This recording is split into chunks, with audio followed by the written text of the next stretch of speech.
There is a new audio interface in town that a lot of you guys will enjoy. Just look at this.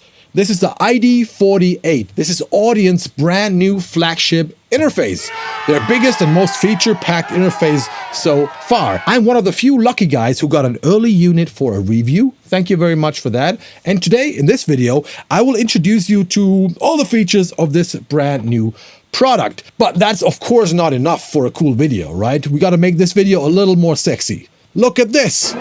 I brought some analog gear. Why is that? Well, because this interface makes it very easy to integrate your analog outboard into your digital laptop studio, both during the recording session, but also during the mixdown. That's what we're going to do today. You are about to watch a video that is not only very informative, but also highly sexy. Just look at this again. So we're going to add some EQ and compression to this track. Let's have some fun and let's twist some knobs.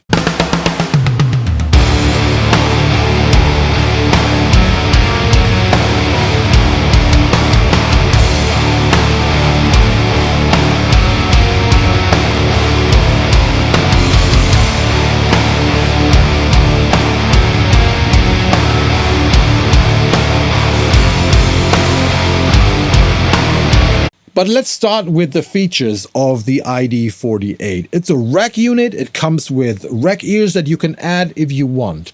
It has 8 analog inputs and outputs. The inputs have mic pre's, and yes, those are the mic pre's from the big Audient consoles, and they sound really good. I'm going to talk about them a little later in this video. I'm actually talking through one of them right now, as you can see here. Additionally, there are 16 digital inputs and outputs, ADAT, that can be switched to SPDIF if you need stereo. That means if you get something like this, you can turn this into a full 24-channel studio, so you can record drums with 24 mic inputs and you have 24 outputs. That should be enough for most projects. Then we have a full monitor section here, which is really nice, where you can connect 2 different speakers and switch between them with inbuilt talkback, or you can use an external mic. Then there are 2 dedicated headphone amps. And what's really cool is that you can send different mixes to both headphone amps and also to both stereo speaker outputs, which means especially if you work with a lot of musicians, or if you need a lot of different cue mixes for bigger live sessions, you can do that here. Really flexible, really nice. The id48 seems to be like a more professional version of the Evo 16 that we all love and that I've been using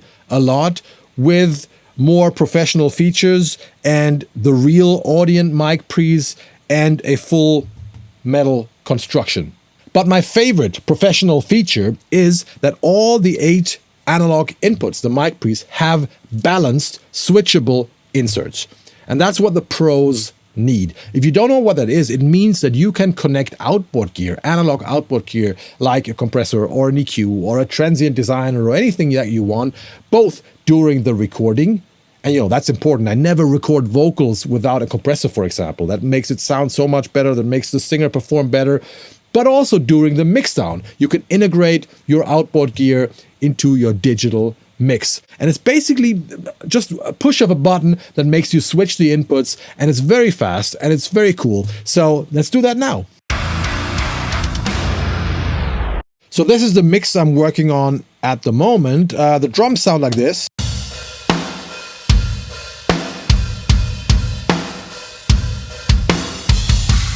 And if you think that sounds like a lot of reverb, there's no reverb at all. Let me turn off the room tracks.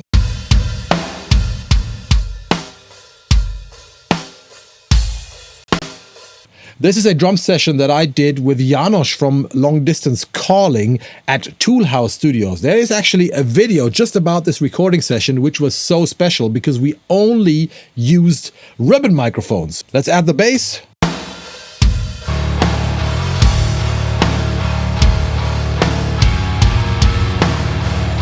And that's like a really primitive, sludgy, hypnotic kind of old school black metal song or something. We're still working on it. This is not mixed, but I will mix it very soon. Guitars sound like this.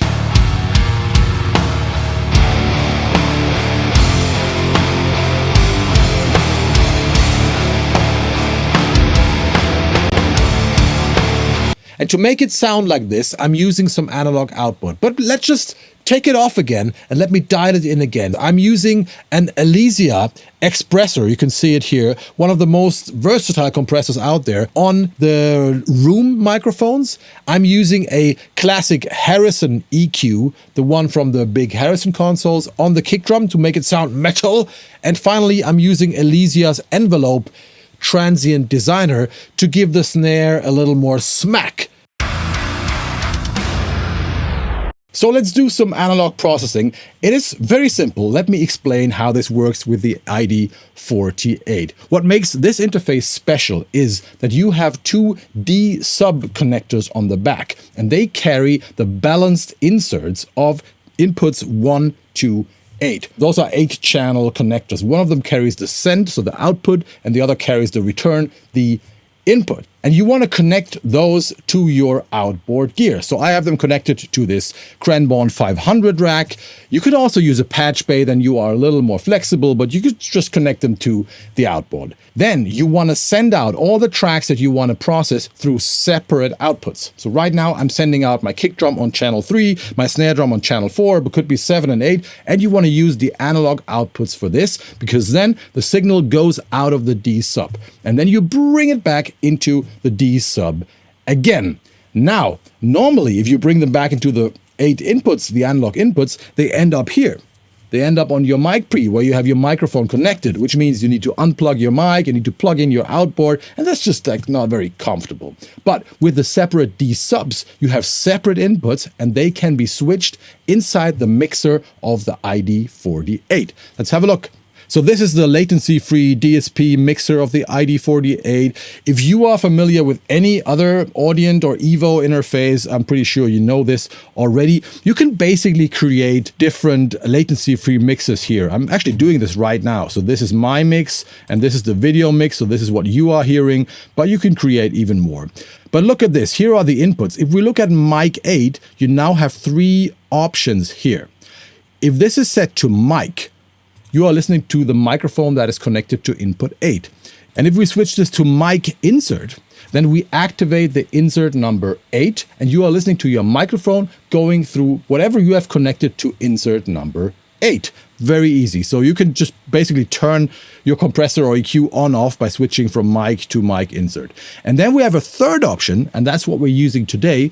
This is ADC Direct, and this will bypass the mic input and the mic pre, and will just run a line signal coming through the D sub connector. So that's what we're doing right now. So for example, I'm running my kick drum out of my DAW3 output, and I'm bringing it back into analog input number 3 that you can see here, and I've switched it to ADC Direct.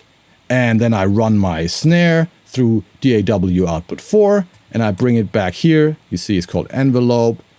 Again, switch to Direct. But the cool thing is, if you want to record something, then you just go back to mic and you can use the same input, this one here. That's really, really powerful and really helpful for a professional studio.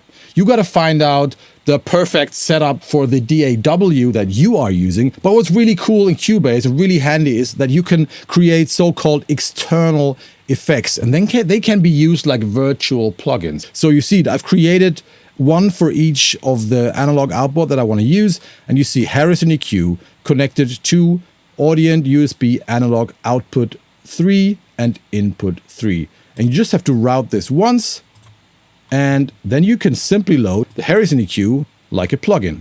And Cubase also compensates for the latency that your converters might add. And that's all you got to do. And we can see that we're already sending our kick drum, you see it here, through the Harrison EQ. Now, just to show you the power of a nice sounding analog EQ, this is what I did before in the box. You see all those bands that I've bypassed now. Let's make this kick drum sound more metal with the Harrison EQ. I'm gonna start with like removing those boxy mid frequencies. Let's find them.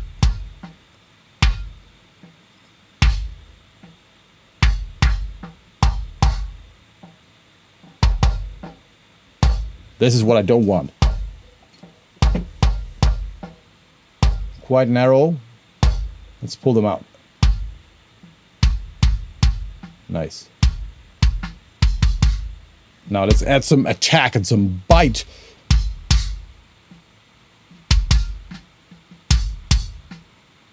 We can switch between bell and this bell, which is more aggressive, and a shelf. Since we don't have much cymbal bleed, I'll just go for the shelf.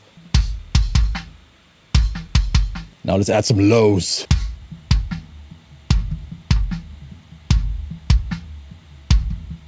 And that's nice. I'm using the bell filter here. And then we can additionally turn on a high-pass filter just to make sure we're not getting too much sub-frequencies. Bypass EQ.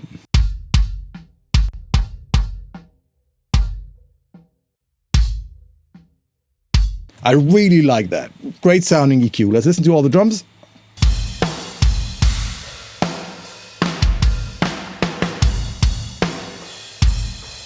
So let's move on with the snare drum, with the snare group. I'm sending both my snare tracks, the top and bottom snare tracks, into a mono group. And I've already put the virtual plugin, the envelope, here on the group as an insert effect. And this time we're using analog output 4 and analog input 4 on the ID. You can see it here. I've called it envelope and it's switched to ADC direct.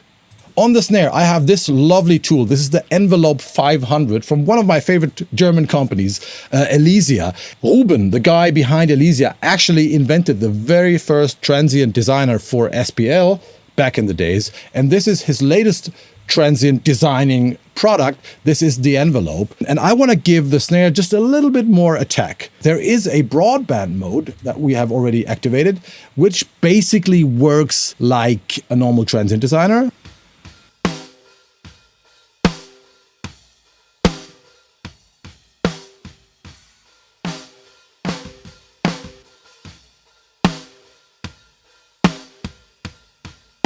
But what makes this one special is that both for attack and for sustain, you've got a frequency control. So for example, if you don't want to boost the attack full range, but only the higher frequencies, you can. And that usually sounds a little more snappy and nicer because you don't get a lot of that oonk in there, you know. Let's switch off the full range first.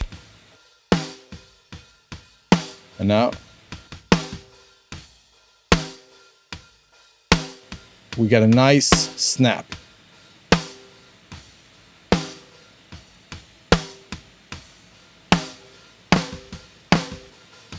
Now let's maybe reduce the sustain a little bit, and you can also do this full range, like.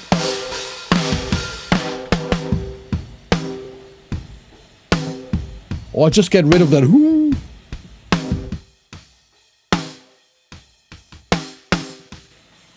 Nice and clean. In the mix.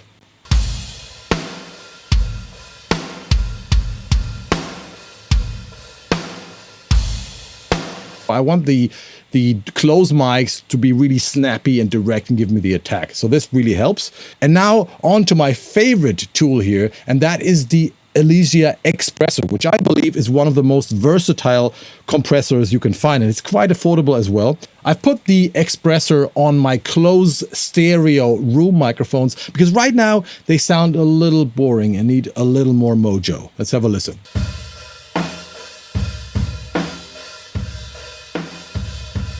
One really handy feature is the gain reduction limiter, which means we can tell the unit to only compress, let's say, around 11 dB.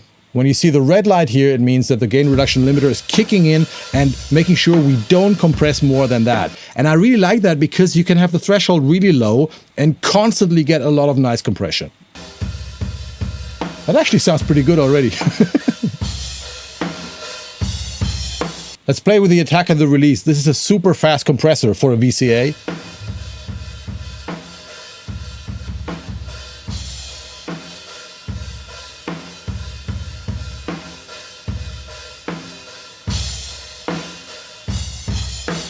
Yeah.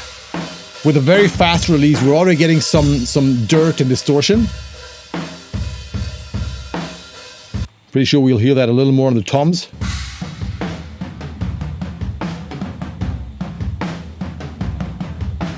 But we can also get some pumping going if we have a longer release.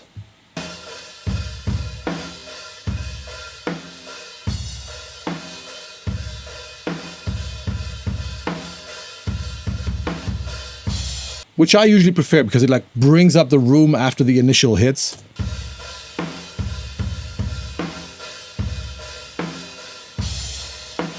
Now I might bring in the sidechain low cut filter because this makes the compressor react less to lower frequencies, and that just usually makes it sound a little more relaxed.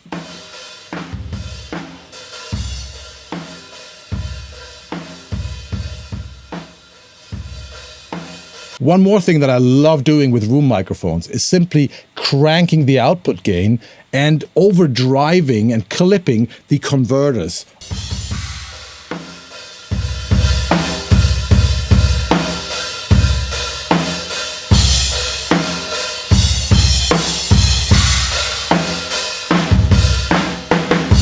And that's a tasty compression. Let me just turn off the far room mics, and we start without the closed room mics. Look at this here, and I will pull them in.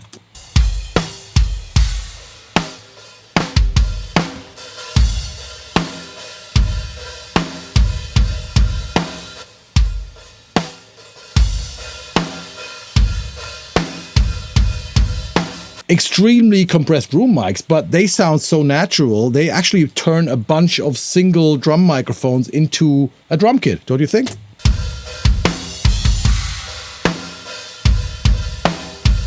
And we're even slightly clipping the inputs of the id48 for additional mojo and a little distortion. So you see, analog gear is a lot of fun, and you can see how fast you can get great results with great analog output gear. Anyway, what I like about this interface is the fact that it makes it so easy to both use analog gear during the recording and during the mixdown, because I use analog gear during the recording all the time. I use it sometimes during the mixdown, but then I mostly bounce it because I want to have total recall. I don't want to recall a lot of gear when I go back to an old mix. But during the recording, you know, I always use transient designers like the envelope or the original transient designer on my snare. I always use EQs on kick drum and on toms, and I sometimes even use compression or distortion on the way in on my room mics. Why not? Commit. Just make your decisions and use great sounding analog gear on the way in. It's a lot of fun. Okay, let me sum it up. So what do I like about this interface? First of all, I've used it for almost 2 weeks now. I've done all the tests that I could do. It was super stable, even with the beta software. I used it at very low latencies. I had no problems whatsoever. Super smooth, just like I know it from Audient. Really good drivers. The converters sound fantastic as usual. Also, the Evo 16 converters sound great already. These ones sound fantastic. The mic pre, let's talk about the mic pre. That is the original mic pre from the Audient consoles. I have done a lot of sessions on Audient consoles, and I know more and more professional colleagues who use those mic pre's. They just work. They just sound great. And unless you want something highly colored or very distorted or something, use those preamps. They just work and they just sound great. And then you can get a pair of whatever, a pair of Neves or a pair of something that you can drive hard, or an old Telefunken or something.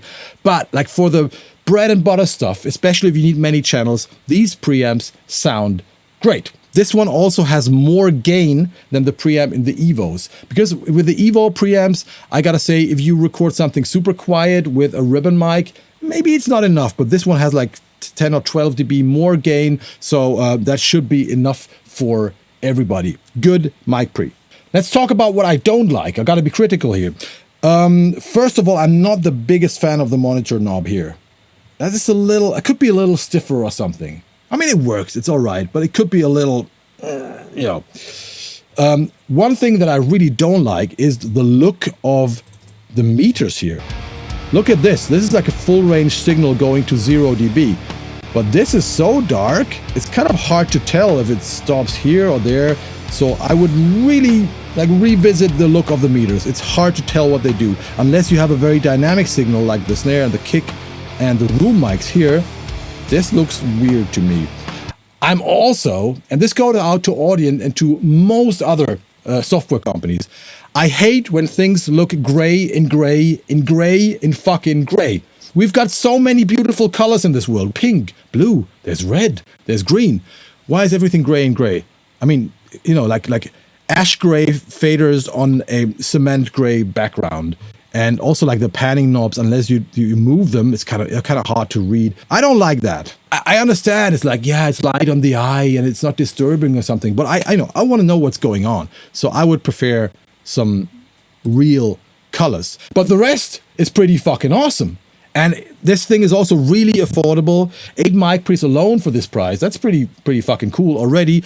Awesome sounding converters, good drivers, and I really love, that's why I've shown this, I really love professional, balanced, switchable inserts. I'm afraid this is already a very long video, but I hope this video was a little different introduction to the id48. You will find all the other information on the other channels showing that thing, right? I think that's all for today. Once again, thanks to Audient for sending this over, and I'm probably gonna use this when I'm on the road in the future. This is probably gonna replace my Evo 16 because I love the mic pre's. And now I can finally have some outboard gear connected if I need it.